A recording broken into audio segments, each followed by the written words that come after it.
Salut les gens, c'est le Daron d'Aquitaine. Alors aujourd'hui un petit motovlog carrément différent d'habitude.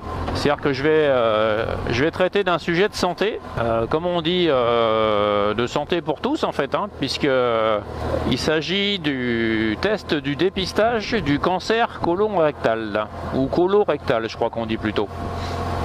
Alors moi j'y suis passé, puisqu'à 51 ans passés, j'ai eu le droit au dépistage gratuit.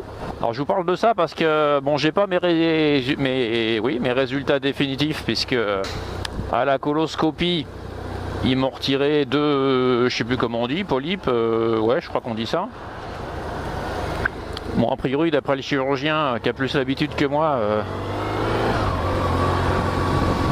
il n'y avait rien de spécial là. Mais pour dire que c'est quand même un examen qui est quand même vachement bien.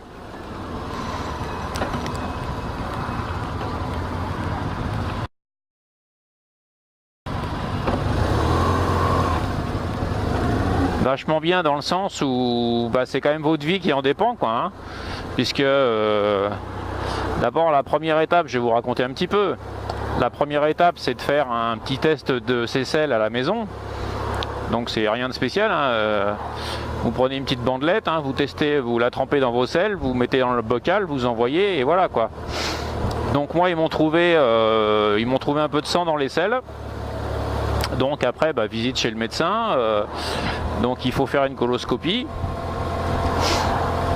Alors c'est vrai que c'est pas ce qu'il y a de plus agréable quand on en parle comme ça. Sauf que ça s'est passé excellemment bien.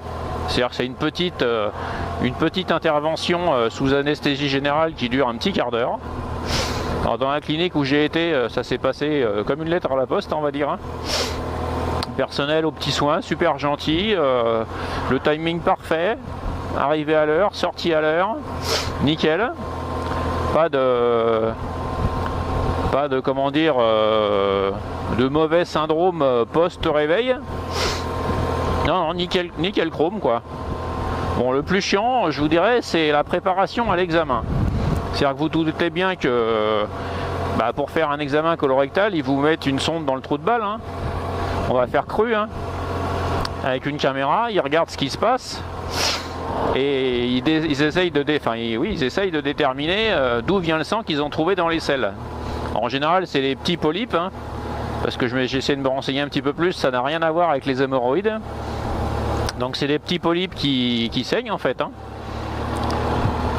Et donc ils vous les retirent en même temps.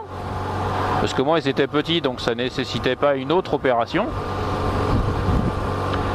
Et puis voilà, après s'il trouve quelque chose, il l'envoie à l'examen. Et puis c'est votre médecin qui reprend contact avec vous pour faire le point de savoir s'il faut aller plus loin ou pas. Donc voilà, tout ça pour vous dire que il faut prendre soin de sa santé, il faut faire ce test, ça coûte rien. Mais j'étais pas super chaud au départ, mais c'est quand même votre vie qui en dépend quoi, parce que de ce côté-là, si on vous trouve un cancer ou une connerie comme ça, vous êtes quand même vachement mal barré quoi. Donc faites le dépistage, prenez un peu sur vous. Je vous parlais de la préparation. Donc il faut évidemment que vous ayez les intestins et le gros côlon propres. Donc ce qui a dû nécessiter pour moi un régime, c'est le régime classique. Vous avez un régime alimentaire à faire entre 3 et 5 jours. Donc il faut éviter ce qu'ils appellent les résidus. C'est-à-dire en fait pendant 3 jours, moi j'ai bouffé des pâtes, du riz et du jambon quoi.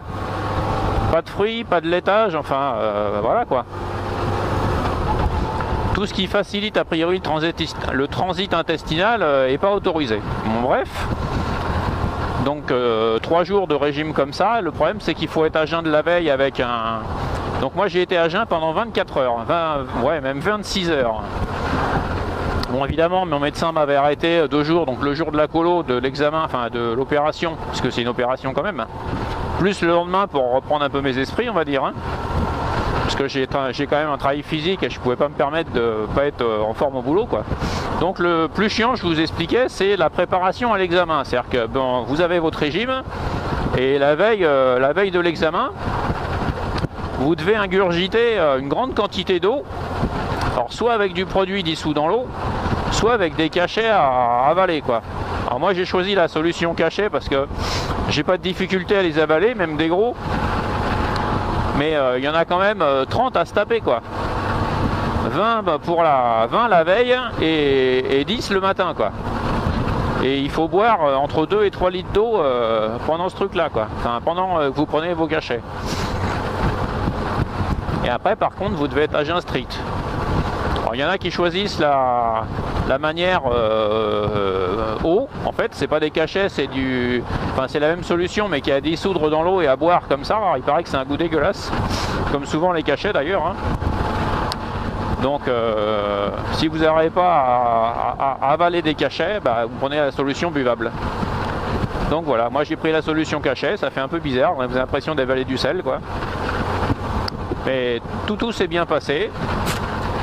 A priori, il n'y aura pas de suite. Après, il y a juste un petit test, un petit dépistage tous les 3 ans, je crois que c'est, moi. Donc vraiment rien à craindre et tout bien faire. Et donc voilà, ça peut vous sauver la vie. C'est un petit peu le même principe que le cancer du col de l'utérus chez la femme ou le cancer du sein. Un bon dépistage, ça peut quand même éviter vachement de problèmes. Voilà les petits loups, c'est ce que je voulais vous expliquer. Donc un petit motovlog un peu différent, sur des routes qui sont un peu différentes, parce que là pour le coup, on va reparler un peu moto. J'emmène Titine se faire changer son entraîneur de roue.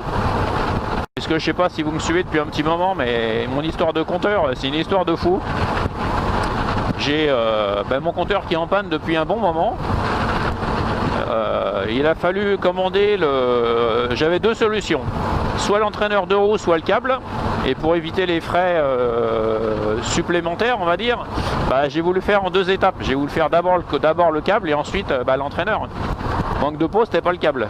J'avais commencé par changer le câble et c'était pas lui. Donc j'ai un câble neuf pour rien. Et du coup c'était l'entraîneur. Donc là je vais faire changer l'entraîneur.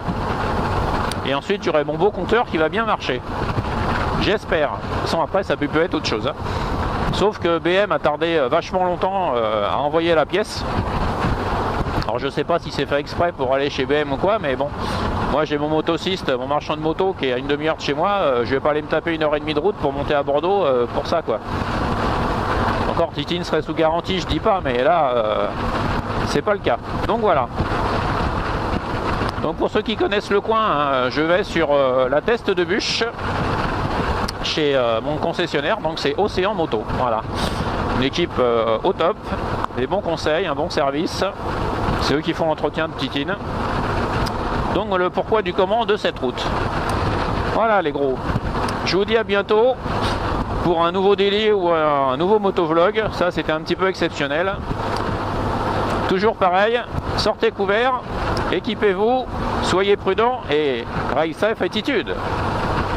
Ciao les poulets.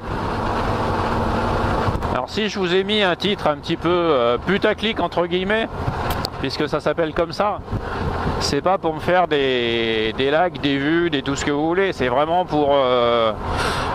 Vous savez que moi en général j'ai pas des titres accrocheurs, je fais pas les choses dans cet ordre, enfin dans ce sens là. Là c'est vraiment spécial, c'est vraiment que si ça peut aider des gens à se décider à faire le test, eh ben j'aurais gagné mon pari. C'est uniquement dans ce but là, donc vous inquiétez pas, j'ai pas de cancer, enfin a priori tout va bien, c'est juste pour vous faire visionner la vidéo et prendre conscience qu'il faut faire le test. Voilà les gens.